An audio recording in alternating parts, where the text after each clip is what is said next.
네, 안녕하세요. 마케팅의 본질을 이야기하는 곽 팀장입니다. 자, 오늘 이야기할 주제는 메타에서 운영하는 SNS 서비스죠. 스레드라는 서비스에 대해 다뤄보려고 합니다. 사실 이 스레드라는 서비스는 이미 출시된 지는 1년이 지났습니다. 작년 여름에 출시가 됐는데요.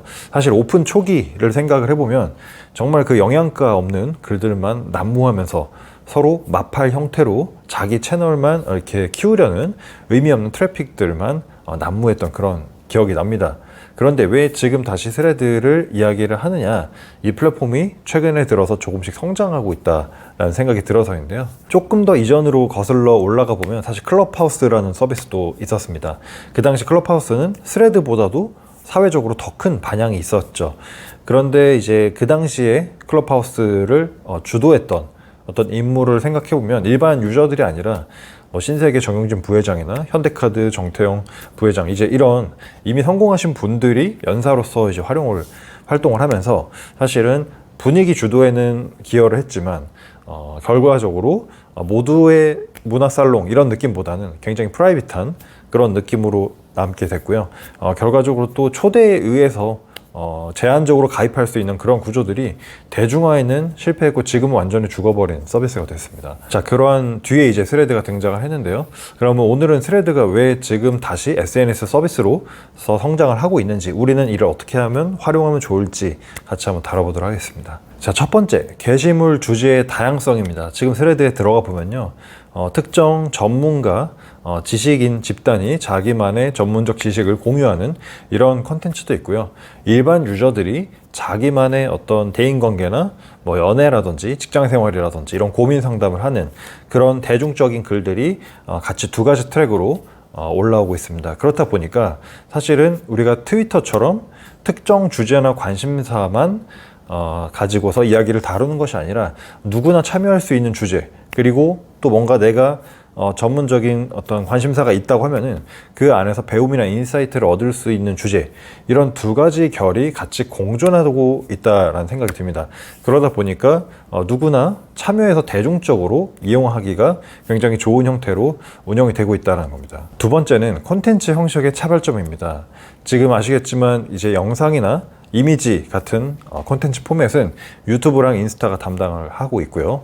우리가 또 아티클 기반의 사실 포맷은 블로그라는 채널이 있긴 합니다만, 이 블로그는 사실은 특정 주제에 기인해서 계속해서 써줘야 되는 그런 관행적인 특성이 있고요.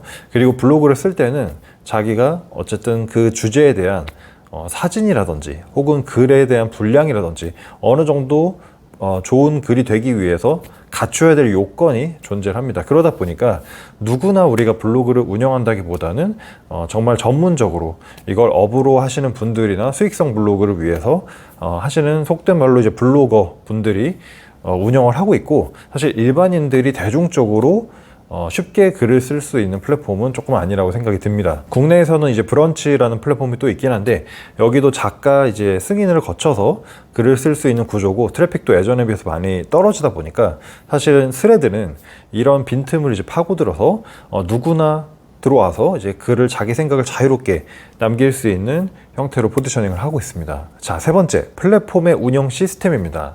사실 지금 이 스레드라는 서비스는 메타라는 회사에서 운영을 하고 있습니다. 그리고 메타라는 회사는 아시다시피 페이스북 그리고 인스타그램이라는 서비스를 현재도 운영하고 있습니다.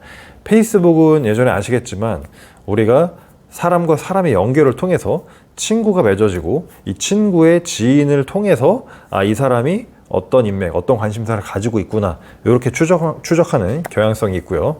인스타그램 같은 경우에는 컨텐츠에 대한 반응, 좋아요라든지 댓글, 친구 태그, 이제 이런 걸 통해서 이 사람이 이런 주제, 이런 컨텐츠에 관심이 있구나 라고 추정을 하는 경향이 있습니다.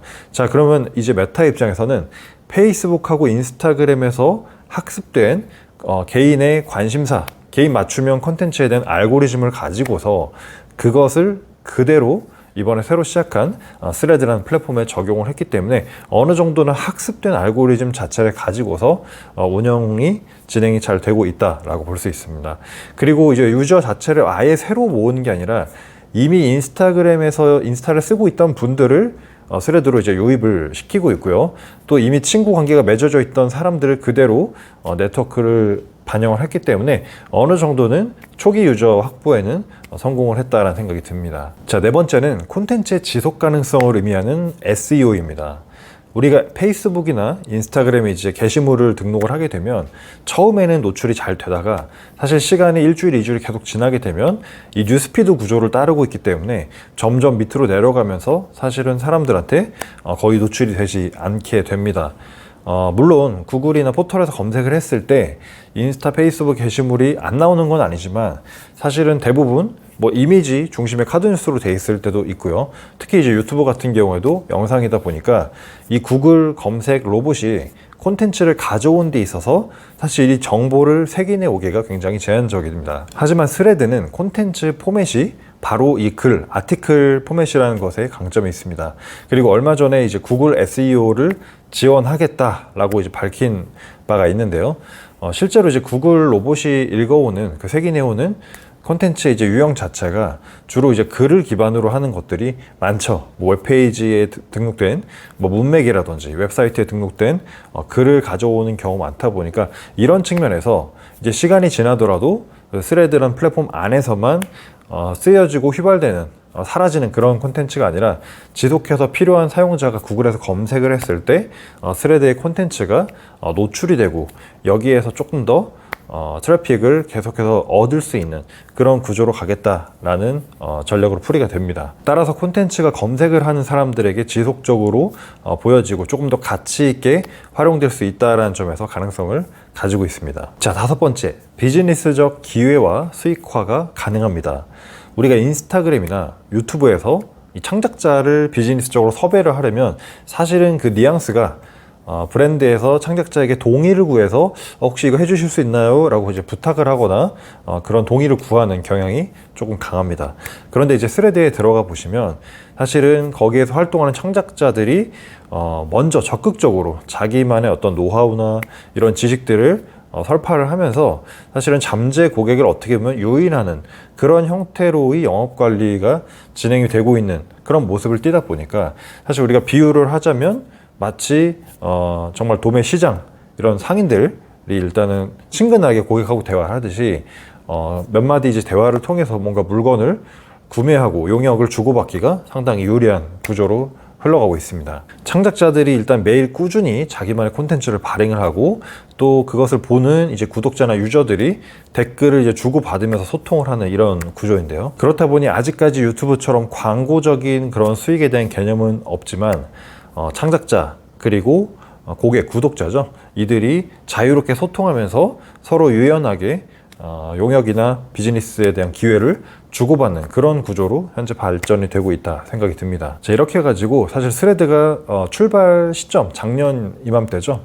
그때는 정말 이제 그 의미 없는 트래픽만 계속 발행이 되면서 야, 이거를 과연 어떻게 끌고 가야 되나, 정말 트위터처럼 뭔가 이것저것 주제가 정말 잡탕이 되는 거 아닌가, 이런 이제 우려들도 있었지만 지금은 어떻게 보면 전문가 그룹 그리고 누구나 공감할 수 있는 주제의 그런 일반 유저 그룹, 이렇게 두 가지로 파생이 되면서 사실 점차 자리를 잡아가는 그런 모습을 보이고 있고요. 이 스레드에 대한 그 반응이 국내 앱 마켓의 순위 변화를 보게 되면 전체 순위에서 이제 10위권까지도 스레드가 이제 얼마 전에 진입을 두세 달 사이에 계속 했더라고요.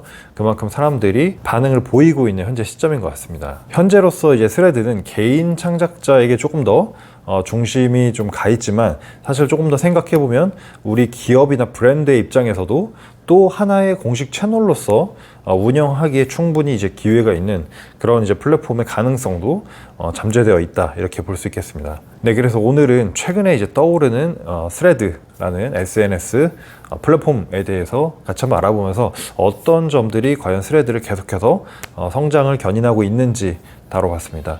오늘 준비한 영상은 여기까지 마치도록 하고요. 전 다음 영상으로 다시 인사드리겠습니다. 여러분 고맙습니다.